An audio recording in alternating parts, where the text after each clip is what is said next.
Okay, so mayroon tayong Toyota Vios ngayon. So ang problema nito, nagdo-double click yung kanyang magnetic clutch. Pag on mo ng aircon, magdo-double click mo na siya bago magtuloy-tuloy yung ikot. So nilagyan natin kanina ng gauge. Okay naman yung sukat ng preon. Maayos naman yung bomba ng compressor. Wala namang barado sa linya kasi makikita naman natin yan sa ating manifold gauge. Observe ko kanina sa may makina, medyo nakakatalang konti. So bago ako magpalit ng mga pyesa, sinubukan ko muna linisan ng spark plug. Tapos ito na, okay na siya. Hindi na siya nagdo-double click. One click na lang, katulad niyan. One click na lang, tapos tuloy-tuloy na yung ikot ng compressor. So pag mga ganong problema, nagdo-double click yung ating AC compressor. So may tendency na spark plug ang may problema. Kasi dito sa ginawa ko, nilinisan ko lang yung spark plug, tapos umuki siya.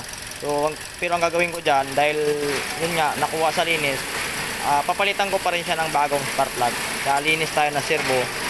So, yun lang.